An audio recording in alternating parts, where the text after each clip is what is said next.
Hello दोस्तों, flat wisely में आप सभी का स्वागत है। आज हमारी क्लास 2 है साइकोलॉजी सेक्शन की DSSP PIT एग्जाम के लिए। Let's start today's class. तो स्टूडेंट्स, प्रीवियस क्लास में साइकोलॉजी के बारे में पढ़ लिया था, एजुकेशन साइकोलॉजी के बारे में पढ़ लिया था। आज की क्लास में हम देखेंगे मेथड्स ऑफ एजुकेशन साइकोलॉजी की मेथड्स क्या क्या है एजुकेशनल साइकोलॉजी के, एंड देन एक और हम क्लास लेंगे, उसमें हम स्कूल्स ऑफ साइकोलॉजी के बारे में पढ़ेंगे। आज की जो हमारी क्लास होगी वो होगी हमारी मेथड्स ऑफ एजुकेशनल साइकोलॉजी के regarding. Let's start it today's. Methods of psychology जो है ये आपके ना दो पार्ट्स में डिवाइड है। फर्स्ट वन है आपका ऑब्जर्वेशनल मेथड, नेक्स्ट है आपका एक्सपोजिशनल मेथड। और ये जो ऑब्जर्वेशन मेथड है ये आपका 4 पार्ट्स में डिवाइड है, एंड जो एक्सपोजिशनल मेथड है ये आपके 8 मेथड्स में डिवाइड है। यानी कि आपके टोटल जो मेथड्स हो जाते हैं वो आपके 12 मेथड्स हो जाएंगे। पर्टिकुलरली अगर हम बात करेंगे कि कितने मेथड्स हैं, तो आपके 2 मेथड्स होते हैं, observational method and expositional method. Method में जो आपके 4 मेथड्स हैं, ये है आपका फर्स्ट इंट्रोस्पेक्शन मेथड, फर्स्ट है आपका इंट्रोस्पेक्शन मेथड, सेकंड आपका एक्सट्रोस्पेक्शन मेथड, थर्ड है एक्सपेरिमेंटल मेथड, 4 है फील्ड स्टडी मेथड। तो स्टूडेंट्स, इसमें आपका क्वेश्चन बन सकता है कि ना आपको 3-4 मेथड्स के नाम दे दिया एंड उसमें से एक पूछ लिया कि इनमें से ऑब्जर्वेशन मेथड कौन सा है या इनमें से ऑब्जर्वेशनल मेथड कौन सा नहीं है। तो जब आप दोनों पर्टिकुलर मेथड्स के सब पार्ट मेथड्स पढ़ लोगे तो आपको कंफर्म हो जाएगा कि कौन से ऑब्जर्वेशनल मेथड्स हैं, कौन से एक्सपोजिशनल मेथड्स हैं। तो इंट्रोस्पेक्शन मेथड जो है मेथड होता है आपका जब हम अपने आप को जज करते हैं, व्हेन वी ऑब्जर्व आवरसेल्व्स। यानी कि इस मेथड में क्या रहता है, जब हम खुद के बारे में ऑब्जर्व कर रहे होते हैं चीजें, लाइक एक्सट्रोस्पेक्शन में होता है जब हम दूसरों को ऑब्जर्व करते हैं, व्हेन वी ऑब्जर्व अदर्स। तो इंट्रोस्पेक्शन एंड एक्सट्रोस्पेक्शन से आपको पता चल गया होगा। ऑब्जर्व आवरसेल्व्स का हम एग्जांपल ले सकते हैं, जैसे कि हम मान लीजिए हमारा DSSP PIT का एग्जाम होने वाला है, राइट। तो अब हम ये देखेंगे कि कल जो मेरी प्रिपरेशन थी, आज मेरी कितनी प्रिपरेशन हो गई, या जो मैंने टाइम शेड्यूल बनाया था उस शेड्यूल के अकॉर्डिंग क्या मैंने अपना प्रॉपर जो टारगेट सेट किया था वो पूरा किया या नहीं। तो ऐसे हम क्या करें, हम खुद को ऑब्जर्व कर रहे हैं। और जब हम दूसरों को ऑब्जर्व कर रहे हैं, जैसे कि एक टीचर है तो वो अपने क्लास में जो भी स्टूडेंट्स हैं उन सबको ऑब्जर्व करते हैं कि किस बच्चे ने कितना आगे बढ़ा है, कौन डाउन हो गया, या किसने कितना अच्छा किया, किस पे पॉजिटिव इंपैक्ट पड़ रहा है या किस पे नेगेटिव इंपैक्ट पड़ रहा है। तो यहाँ पे हम ऑब्जर्व करते हैं दूसरों को। जो इंट्रोस्पेक्शन मेथड है ये आपका ओल्डेस्ट मेथड कहा जाता है इसको। जब भी क्वेश्चन में पूछा जाए कि ओल्डेस्ट ऑब्जर्वेशन मेथड कौन सा है, तो वो आपका इंट्रोस्पेक्शन मेथड होगा। साथ में इंट्रोस्पेक्शन मेथड को हम सब्जेक्टिव मेथड भी कहते हैं। एंड ये जो मेथड है ये दिया किसने था, it is propounded bye E.B. Titchener ने। तो इसमें जो ये T है, TI के बाद ये साइलेंट हो जाता है, तो इसकी करेक्ट स्पेलिंग ये होगी टिचनर की, E.B. टिचनर। तो इसको ये पर्टिकुलरली लिख लेना कि ऑब्जर्वेशन मेथड जो प्रोपाउंड किया है, मतलब यानी कि ये किसने दिया है इंट्रोस्पेक्शन मेथड, ये दिया है E.B. टिचनर में। इंट्रोस्पेक्शन मेथड में हम खुद को ऑब्जर्व करते हैं, ये अभी तक का ओल्डेस्ट मेथड है साइकोलॉजी को जज करने के लिए, एंड ये एक सब्जेक्टिव मेथड भी होता है। एक्सट्रोस्पेक्शन मेथड जो है ये हमें J.B. वॉटसन ने दिया है, तो ये भी आप याद रखोगे, ये आपसे पूछा जाता है। Extrospection method is propounded by J.B. Watson. Okay, इसमें हम दूसरों को ऑब्जर्व करते हैं, एंड क्योंकि हम इसमें ऑब्जर्व कर रहे हैं, दूसरे बच्चे को पता नहीं होता कि हम उसको ऑब्जर्व कर रहे हैं, तो इसलिए हम इसको नेचुरलिस्टिक ऑब्जर्वेशन के अंडर काउंट करते हैं, इसलिए ये नेचुरलिस्टिक मेथड भी है। नेक्स्ट आता है हमारा एक्सपेरिमेंटल मेथड। एक्सपेरिमेंटल मेथड में हम एक्सपेरिमेंट्स करते हैं एंड देन जो भी रिजल्ट आता है उसको हम ऑब्जर्व करते हैं। पहले क्या करेंगे हम, first we experiment and then we observe. Okay, and ये आपका बिहेवियरिज्म से रिलेटेड है एक्सपेरिमेंटल मेथड। एंड इसको प्रोपाउंड किया था विल्हेम वुंट ने।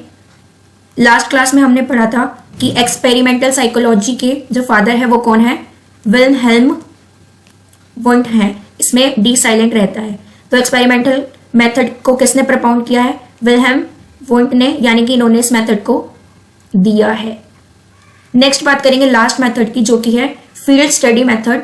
इसमें क्या होता है कि आपको किसी भी फील्ड में ले जाया जाएगा। फॉर एग्जाम्पल आपको गार्डनिंग के लिए लेके गए, तो आपको एक गार्डन में ले गए, अब वहां पे आपको सिखा रहे हैं कि पेड़ों को ऐसे उगाना है, मिट्टी को इस टाइप से देखना है, अगर ये वाली लीफ है, ये वाला कलर शो हो रहा है, लाइक येलो शो हो रहा है, यानी कि पानी की कमी हो रही है, तो आपको उसमें पानी डालना है।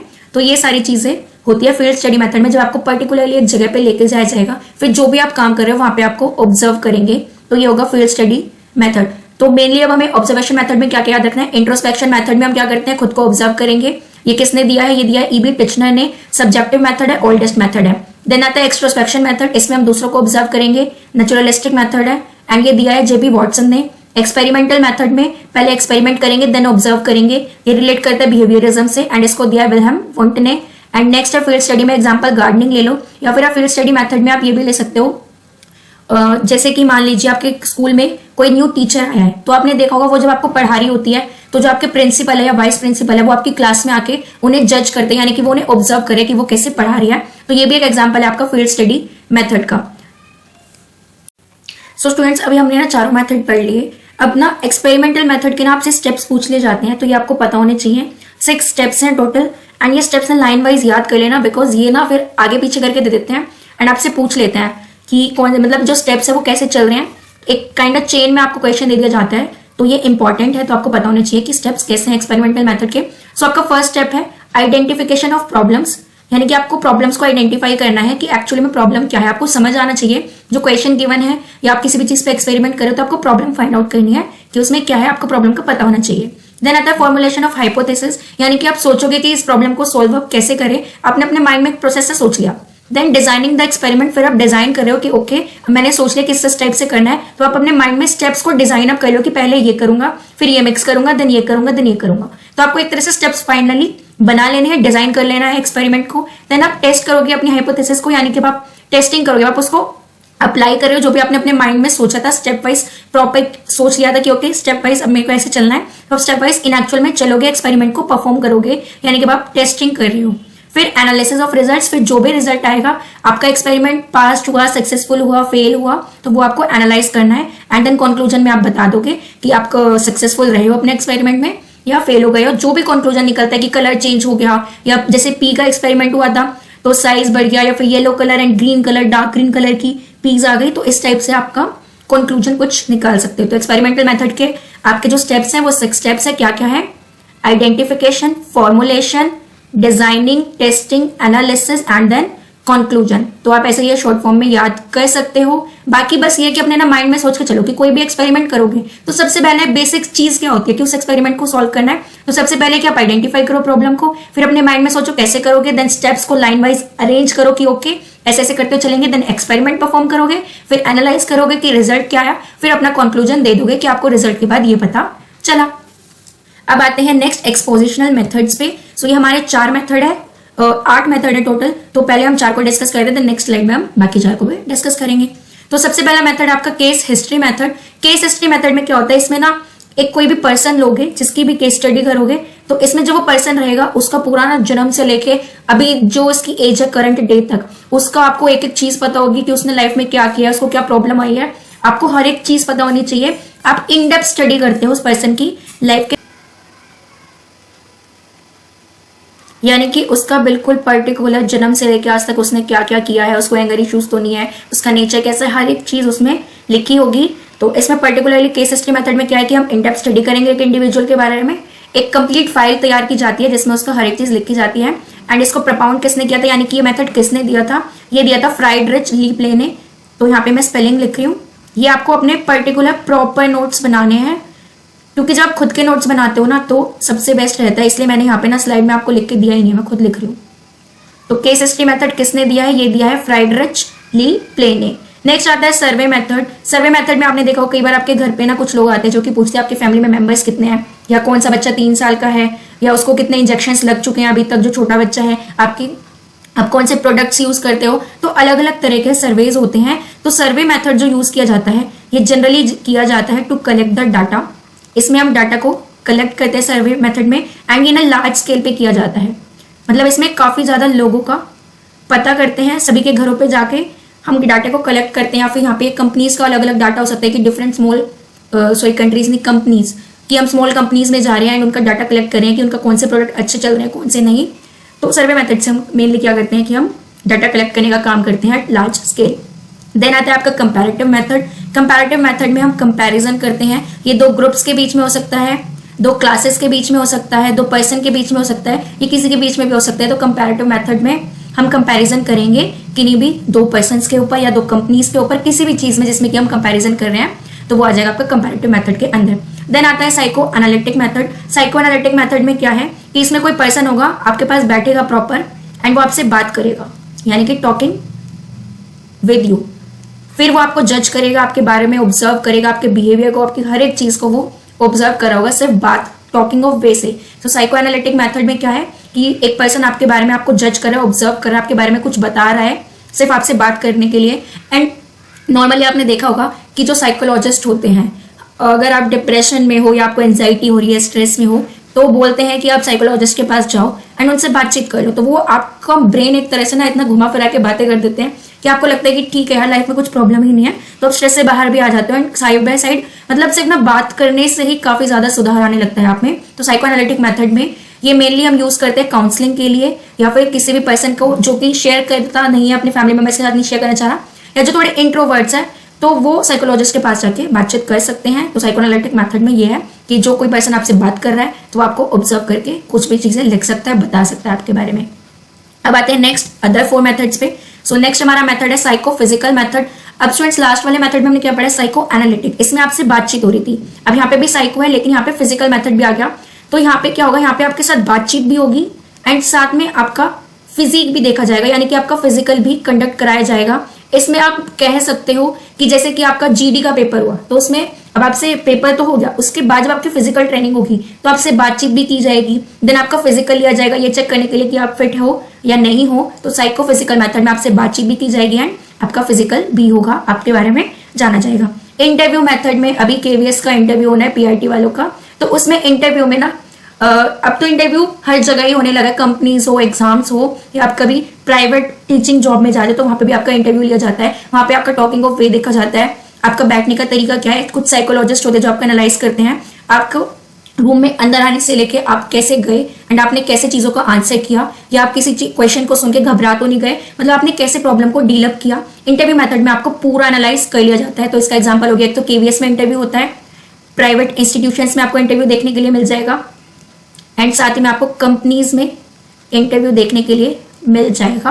तो ये अब आपको पता है कि इंटरव्यू में पर्टिकुलरली क्या होता है। एंड इवन अब आप लोग तो वीडियोस में भी लगे हुए होंगे देखने में कि ठीक है इंटरव्यू होना है तो कैसे हमें बिहेव करना है, कैसे क्या करना है। नेक्स्ट हमारा मेथड आता है जेनेटिक मेथड। जो ये जेनेटिक मेथड है इसको हम डेवलपमेंटल मेथड भी कहते हैं, क्योंकि ये आपका हेरिडिटी और एनवायरमेंट दोनों से जुड़ा हुआ होता है। एनवायरमेंट से आपने क्या सीखा, आपका मेंटल स्ट्रक्चर क्या है, उस टाइम पे आप मेंटली कैसे बिहेव करते हो, कैसे डील अप करते हो प्रॉब्लम्स के साथ। तो जेनेटिक और डेवलपमेंटल मेथड आपकी हेरिडिटी, यानी कि आपने जो आपके अंदर जीन्स आए आपके पेरेंट्स से, उनसे रिलेट करें, आपका एनवायरमेंट में जैसे आप रह रहे हो, आपका बिहेवियर कैसा हो गया, आप कैसे सोचते हो, तो ये सभी जेनेटिक मेथड में आता है। इसमें आपके 2 टाइप के मेथड्स हो जाते हैं, मतलब इसको 2 तरह से जज किया जाता है जेनेटिक मेथड को, या फिर आप डेवलपमेंटल मेथड कह सकते हो। सो आपका फर्स्ट है cross sectional method and next है आपका लॉन्गिट्यूडनल मेथड। तो जो क्रॉस सेक्शनल मेथड है इसमें क्या होगा कि मान लो कोई बच्चा 5 साल का है, कोई 10 साल का है, कोई 15 साल का है, तो इन सबकी ना एज क्या है, डिफरेंट है। जैसे मान लो आपकी एजेस डिफरेंट है, 5 साल का बच्चा, एक 10 साल का बच्चा, एक 15 साल का, एक 25 साल का है, तो इन सबको हम ऑब्जर्व करेंगे सेम टाइम पे, यानी कि एक ही रूम में इन सबको हमने बैठा दिया और अब हम इन सभी को जज करें, बल्कि इनकी एजेस डिफरेंट है। तो यहाँ पे हमें क्या पता चलता है कि मान लो 5 साल का बच्चा है, अभी हमने उससे रेड कलर के बारे में पूछा तो वो अपना ओपिनियन अलग तरह से देगा, जो 10 साल का बच्चा है वो रेड कलर के बारे में अपना ओपिनियन अलग तरह से देगा, जो 15 साल का बच्चा है वो अपना ओपिनियन अलग तरह से देगा, 25 साल का बच्चा है वो अपना ओपिनियन अलग तरह से देगा। लेकिन हम यहाँ पे क्या कर रहे हैं, सेम टाइम पे डिफरेंट एज के बच्चों को ले रहे हैं एंड उनके बारे में स्टडी कर रहे हैं। लॉन्गिट्यूडनल मेथड में क्या होगा कि यहाँ पे हमने एक बार जो 5 साल का बच्चा था, पहले हमने उसको जज किया कि वो उसने क्या क्या सीखा, अब वो बच्चा बड़ा हो गया, वो बच्चा 7 साल का हो गया, अब हम उसको ऑब्जर्व करें, अब वही बच्चा यानी कि सेम पर्सन अब 10 साल का जब हो गया, 15 साल का जब हो गया, जब वो 30 साल का हो गया, तो उसने क्या क्या सीखा, कैसे किया। तो यहाँ पे हम एक ही पर्सन के बारे में बात करते हैं, यानी कि एक ही पर्सन का पूरा बिहेवियर नोटिस करते हुए आते हैं। एंड क्रॉस सेक्शन में हम अलग अलग एजेस के बच्चों को लेते हैं एक ही टाइम पे। लॉन्गिट्यूडनल में हम एक ही पर्सन को डिफरेंट टाइम पीरियड में जज करते हैं कि उसने क्या किया। अब आते हैं क्लिनिकल मेथड।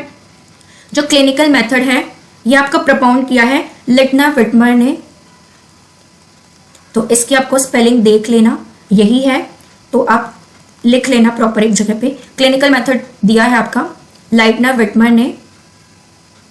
क्लिनिकल मेथड में क्या रहता है कि यहाँ पे ना हम ट्रीट करते हैं जो लोग स्ट्रेस में हैं या मेंटली इल है या जिन्हें काउंसलिंग की ज़रूरत है, या फिर यहाँ पे हम कुछ मेडिसिन पे एक्सपेरिमेंट करते हैं, तो वो भी क्लिनिकल मेथड के अंदर आता है। सो होपफुली आपको अब सारे मेथड्स समझ आ गए होंगे प्रॉपर। आज की वीडियो में इतना ही है, बस एक लास्ट चीज़ और देख लो। लास्ट चीज़ है कि ना ये आपसे एक नंबर में क्वेश्चन पूछना चाहते हैं कि फोर्सेस ऑफ साइकोलॉजी क्या है, तो यहाँ पे ये आपकी पर्टिकुलर 3 फोर्सेस हैं टोटल। सो फर्स्ट है आपकी बिहेवियरिज्म, नेक्स्ट है ह्यूमैनिज्म, थर्ड है आपकी साइको एनालिसिस। तो ये तीनों आपकी फोर्सेस हैं। कल हम स्कूल्स ऑफ साइकोलॉजी पढ़ेंगे, उसमें जो आपके स्कूल्स हैं उसी में कहीं ना कहीं इनका जिक्र किया जाएगा, तो आपको पता चल जाएगा कि फोर्सेस ऑफ साइकोलॉजी यही 3 क्यों हैं।